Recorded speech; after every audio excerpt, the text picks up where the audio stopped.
Welcome to ENN On Air, Elon News Network's digital news show giving you the stories of today. I'm John Houlahan. And I'm Olivia Berger. Thank you for joining us. Josh Stein, Democratic candidate for North Carolina governor, came to Alamance County to discuss several key issues in his campaign. During a visit to Alamance County, ENN's Abigail Hines spoke with Stein on how his policies will impact the local community. Josh Stein's visit to Alamance County highlighted several key issues especially important to the local community. Alamance Burlington School Systems is seeing a competitive race for their school board, with candidates giving special focus to their current financial struggles. During his visit, Stein discussed his plans for increasing public school funding. Where our public schools are excellent and our teachers well paid. Any current or retired teachers in the room?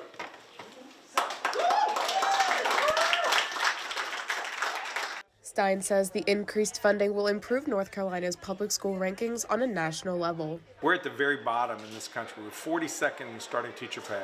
We're 48th in per pupil investment. Those numbers are just a disgrace. If we want to recruit and retain the best into our schools, we have to pay them better.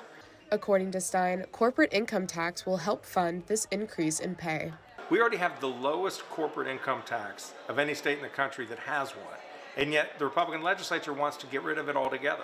We need to have those resources so that we can give working folks, the people of North Carolina, a tax break so that we can pay our teachers a decent salary. Attendees at the event encouraged voting in local elections, noting how public school concerns are mainly addressed at the county level. I know other counties, they work things out more by district or whatnot, but in Alamance County, everything's at large. So county commissioner, school board, those are huge races. And what I like to tell folks is the local races are what really determine the policy that affects you every day. Abigail Hines, ENN Tonight. Elon News Network will continue to update the race for governor leading up to the election.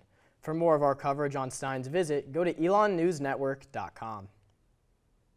Republican presidential nominee and former President Donald Trump made a campaign stop in Greensboro, North Carolina on Tuesday at the First Horizon Coliseum. At the event, Trump criticized the Biden-Harris administration for the response to Hurricane Helene. He also called Harris incompetent.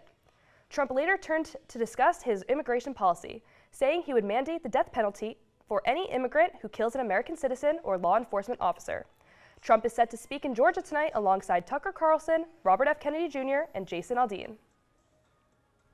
For continuous coverage from the campaign trail, visit our website at elonnewsnetwork.com. With the start of early voting comes the final chance to influence voter decisions. ENN's Fiona McAllister has a story on two advocates who are using their last chance to persuade others at the polls. I am here to promote the GOP candidates, hand out brochures. I feel that we need to get people to vote Democratic. On the first day of early voting, advocates for both the Democratic and Republican parties didn't waste any time trying to gain last-minute votes. The earlier the better, because we can get the votes counted quicker, hopefully.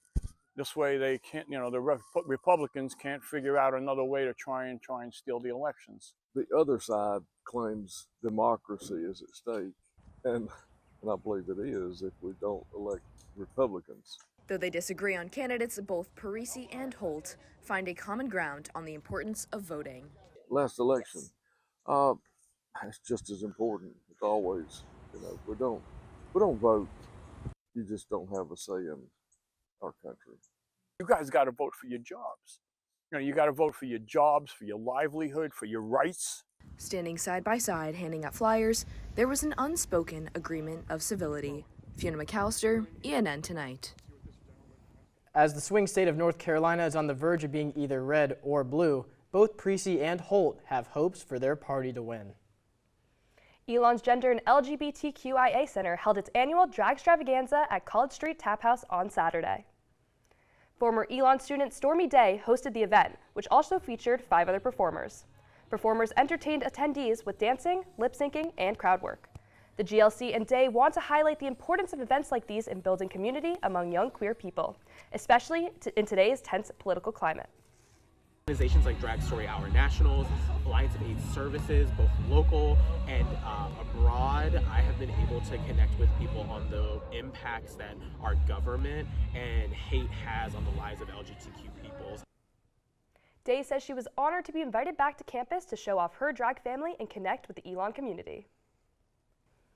Legally Blonde the musical is set to hit the stage this Friday at McCrary Theater. The show will run from October 25th to the 27th and October 31st to November 2nd. Tickets are $15 or free with an Elon ID and are on sale now at elontickets.com. Elon improv group Instant Laughter hosted their first full-length show of the fall semester this past weekend. The troupe is an audition-only improv group and is a part of Elon's performing arts program. The company meets 2 to 3 times a week and performs multiple times a semester. Senior member Graham Cole says his list of improv games makes sure no 2 shows are the same and the audience never gets bored.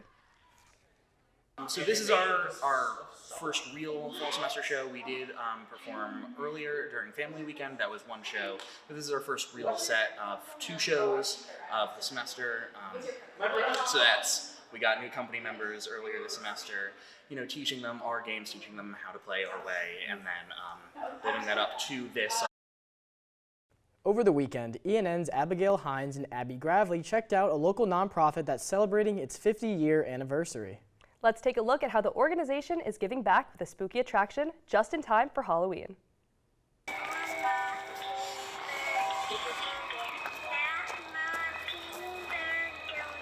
For the past 50 years, the forest of Hawfield Civitan in Mebane has transformed into a haunted forest, all to raise money for local causes. So we help a bunch of different organizations like the Boys and Girls Home. We help, we have special friends dances for special needs and stuff. We have a ton of different areas that we support. The twist? Most of the scare actors are 6th through 12th graders, all volunteers who help year-round to build sets and bring the forest to life.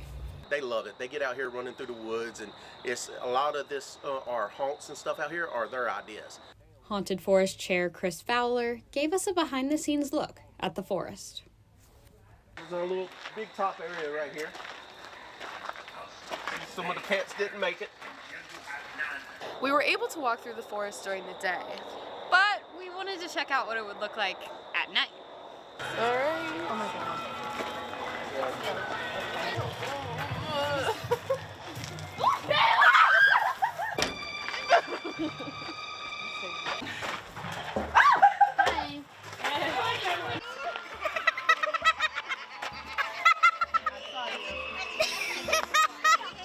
Well, that's all we have for you this evening. Thanks again for watching ENN On Air. For all the news you need to know when we're not on air, visit our website, elonnewsnetwork.com. And follow us on social media at Elon News Network. Have a great night, Elon.